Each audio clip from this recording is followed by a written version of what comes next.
Hey, what's up, guys? It is Rapmark here. So, doing my review of the sort of special, I guess you could call it, a Halloweenish type special from Marvel, Werewolf by Night. So, this is taken from a special part of the MCU, essentially, well, at least from Marvel, not necessarily MCU. But anyway, the it takes special place, with monsters. So you have Werewolf by Night, a character that's a hero in the Marvel universe. You also have a whole lot of other monsters that are sort of implied here. But I mean, you'd kind of figure that it would go in this direction eventually. I mean, you're getting a Blade movie for goodness sakes. Like if vampires, werewolves, there's all sorts of things. What is it?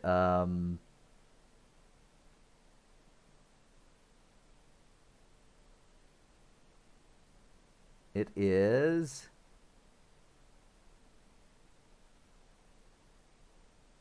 anyway. Man Beast, I believe. But I could be incorrect. I'm going to quickly try to find this real quick.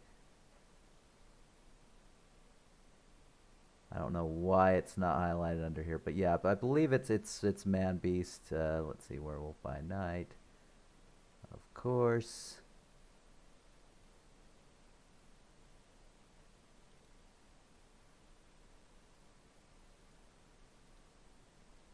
So yeah, you have Man Beast, which is Marvel's essentially equivalent of Swamp Thing because Swamp Thing is DC. And they're not the most prominent characters of Marvel, but they do again inhabit a certain corner in terms of monsters, and this is where this sort of special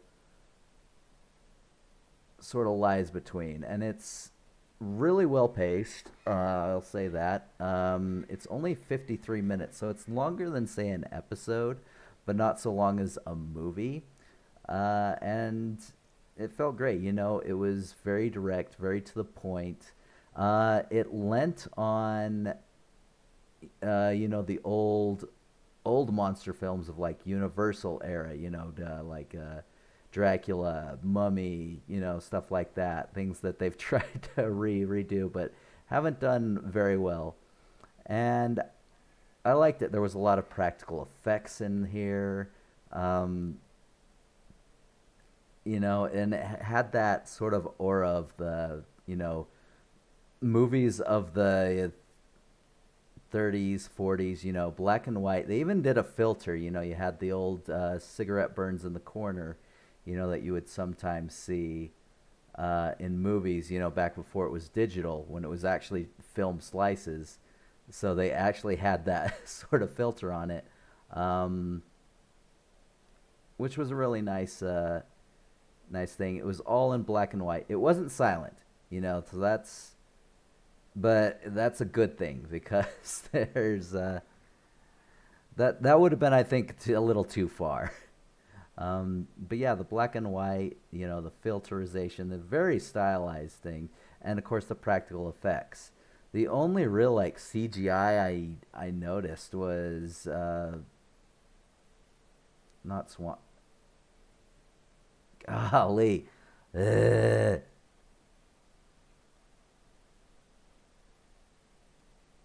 I have no idea why it's not covered here. This is upsetting. Man Thing. There we go. In this show known as Ted. uh, but yeah, Man Thing was the only like CGI effect in here for the most part, at least that I noticed. And even that, it didn't look bad. That's for sure. Um, the filter, the black and white, it kind of sort of had it blended in better than say it would at a very digital quality, um, non-stylized film. Uh, and of course, like the old horror films, it was there was cheesiness to it, like all the all of the sort of like this band of monster hunters. They themselves seemed kind of real, but I mean, when you went to say the leader of them, so the leader's widow essentially. Uh, I mean, she's just so over the top. But I mean, it works out because again, that it's that kind of a movie. It's done in that kind of style, so it fits. But there are just some things where it's just like, this is pretty cheesy. Like they, like a bunch of them get taken out really fast, and like they're the things that between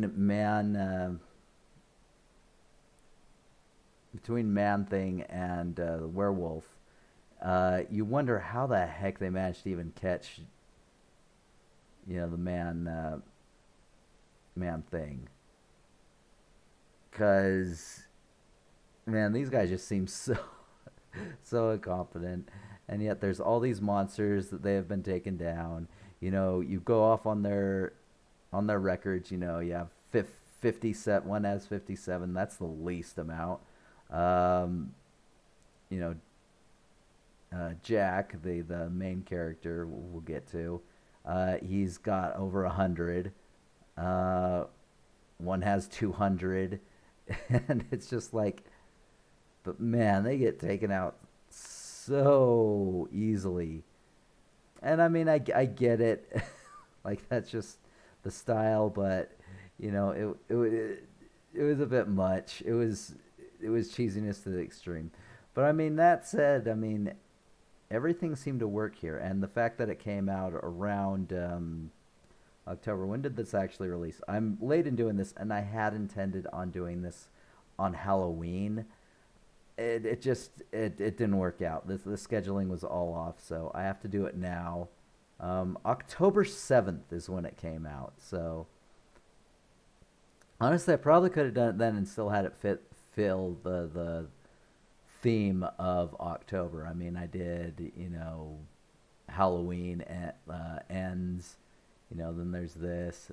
So, I mean, I could have done it, but whatever. But I feel bad that it's this late. Um, just because I really enjoyed this. This is a fun little thing to watch for Halloween. And it's one of those things where, I hope they bring more. And from what I'm seeing in the brief thing in future, because I'm on Wikipedia again, um, it's exploring the variety of monsters that have existed in the MCU for centuries, such as the artwork in the special. So the such monsters will appear in future projects,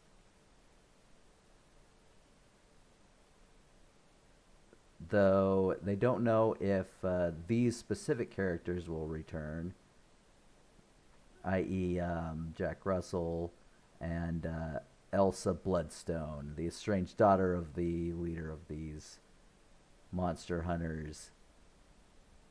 But I hope they do. I mean, it's kind of a fun story, but I mean, also get it if it's a one-off. And I like the fact that Disney is doing stuff like this. Trying a little bit more out of the box, because this is very out of the box from what I'm used to seeing from Disney and Marvel as well. Uh, I was surprised at the amount of blood in it, to be honest. There was a lot of blood, and it was everywhere. But I mean, I guess black and white, like, you can do that because it's not red, so it doesn't look like blood. Um,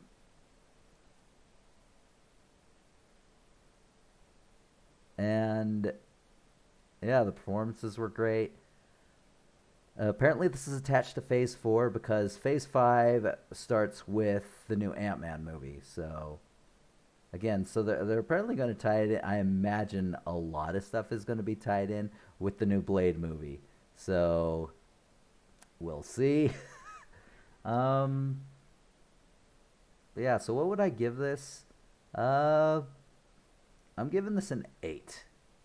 This is a solid 8. You know, I enjoyed it tremendously. There was some things that I can like where the writing was just kind of, again, that's the style, but it just didn't work for me. Um, but I mean, aside from that, everything was pretty amazing in this, and I love the fact again they use practical effects rather than CGI. The only CGI being Man Thing, Man Thing, Man Be yeah Man Thing. Um, and again, I loved all the performances. Who played who? So Gael Garcia Bernal was Jack. Laura Donnelly was Elsa Bloodstone, so the other one. And then the third named character, so Harriet Sampson Harris played Verussa Bloodstone. So Elsa's stepmother.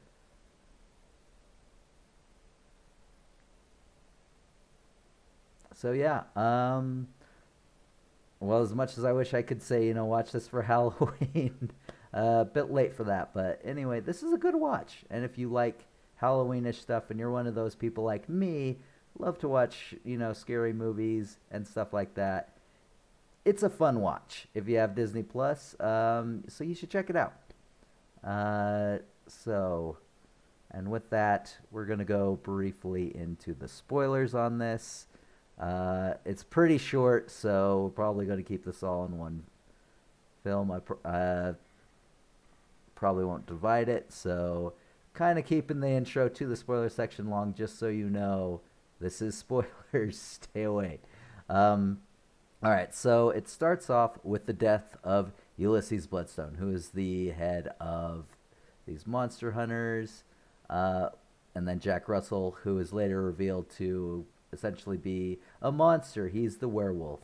Um, but yeah, Verussa invites all of the monster hunters to Bloodstone Manor to essentially decide who is going to lead them in this new generation. Who is going to wield the Bloodstone. And so there are 5 other ones, I believe. How many other ones were there? 1, 2, 3, 4. 4. Okay. All right. So there are 4 monster hunters, and then Elsa. All right. So there's 6 total. 6 total hunters. 7 if you could. Wow, I'm great at math. Anyway, so we got 7. Only 6 are competing. So Ulysses' daughter Elsa shows up. She disappeared years ago and is pretty much just like, Bruce is just like,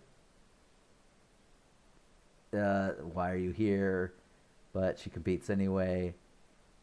So I love the fact that the whole arena was like a maze, because it was, it kind of it didn't go long enough to make it seem like overwhelming, like say Labyrinth or something like that. But it was enough to sort of add a little bit of tension to it. Uh, so essentially, they have captured Man Thing, and they are putting the Bloodstone on him, which will essentially weaken him, but also make him mad. And you find out that Jack's there pretending to be a hunter going for the stone, but no, he's literally there just to rescue his friend, who Man Thing is his friend. which is actually super fun. I enjoyed it. Like when they run into each other, it's just like, "Are you doing okay?" It's like, well, I thought the last time would be the last time, but here we are. So apparently this has happened before. Um, and then you get instant like these two are kind of different, but you don't really know why. They run into each other, and the first thing he's like is, "We should just pass each other by," whereas everyone else is all about kill or be killed. So,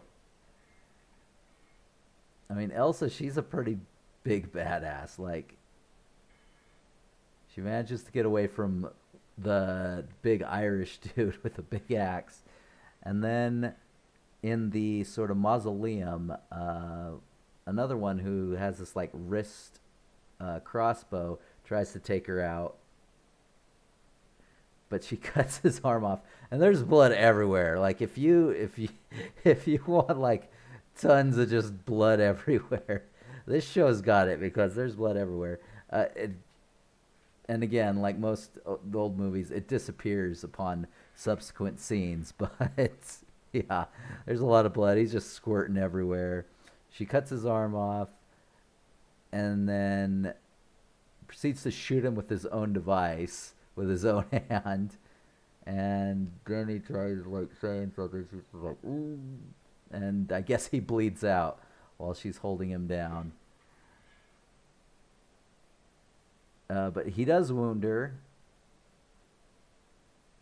Or is it him? Or I don't know if it's him or the Irish dude, but she does get wounded in the leg.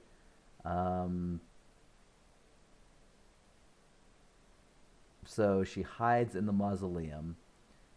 And that's where she sort of runs back into Jack again, who again it tells her that he's not really there to kill monsters. He's just, "I'm here to help my friend."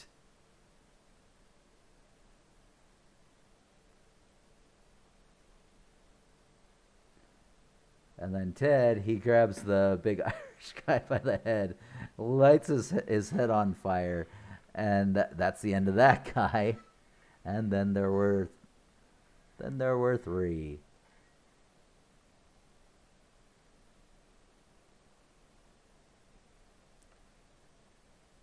So anyway, they agree to work together to get the Bloodstone and help Man Thing escape.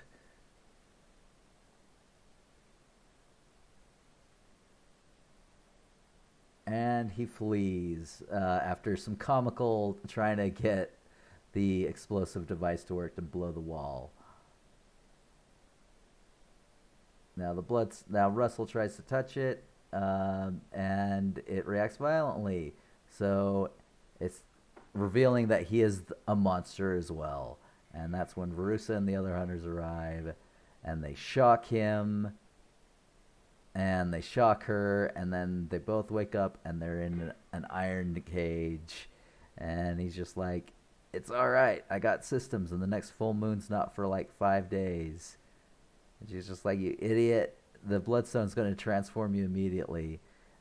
And he's just like, look at, never break eye contact with me. And then he starts sniffing her. It's just like, "I have to be familiar with your scent." And she asks it like, "Has this worked before?" And he's just like, "Once." And you wonder if there was, another like love interest or whatever. I'm not too familiar with the Werewolf at Night character. I know a little bit more about Man Thing. But yeah, the werewolf character is one that I knew existed. But again, I don't know too much about it, so I probably have to read up on that to figure it out. Anyway, so immediately he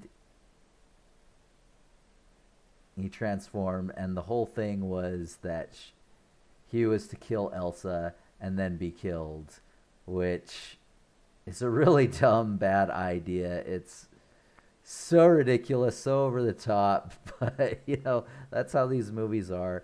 I mean, I can forgive it for that, but yeah, it's gonna lose a point or two for that, for some of the stuff like that in this movie. But anyway, um, so he breaks through the cage, slaughters all the guard, and it's just bloody. Like he's slitting throats. He's clawing through the back. There's blood everywhere again. It's super fun. And then Rusa uses the bloodstone to attempt to subdue him, but Elsa escapes, kills the two remaining hunters. Actually, the werewolf kills one. She kills another, and stops Rusa from killing the werewolf. Uh, and the werewolf attacks Elsa, but she locks eyes, like he told her to do, and then brought her hand up to his face. You can see have the scent, and yeah, so he takes off and doesn't do anything to her.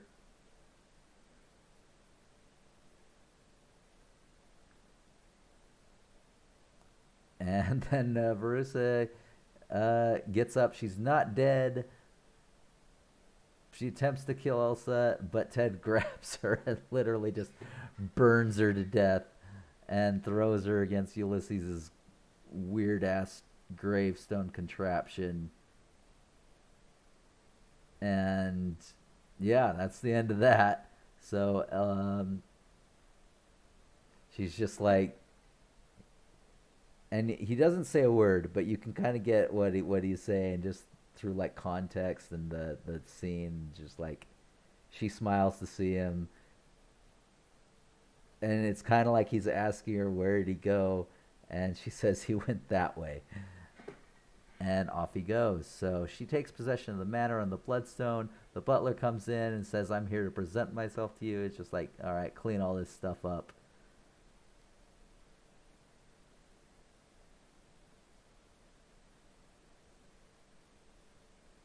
And then Russell wakes up the next day in his human form with Ted watching over. Then they're just talking about like she's okay. He gives her a little crap about her, and then he's just like, "Do you like sushi? I owe you some sushi." And it's super fun. And then it ends off with her holding the stone, and color comes in. It becomes very colorful, and then there's Somewhere Over the Rainbow playing in the background, which I'm just like, I mean, I get it, but all right. It seemed a little out of place, but I do get the sort of metaphor behind it, considering that was the first Technicolored movie production. It just seemed a little weird, but I mean, it's fine. But yeah, this was super fun. The werewolf, because it was so practical, it's not the cool form of werewolf, like you would see in, say, Underworld. But, the fact that it was practical also, it still looked interesting. And apparently it took like 4 hours for him to put on the bodysuit and all his makeup. And eventually he got, toward the last day of filming, it got really quick about it. So that's super cool, So yeah, 8 out of 10 for this one. Check it out for sure. It's definitely a fun watch, and I think you'll enjoy it. So anyway, I hope you enjoyed, and I will catch you guys next time. See ya.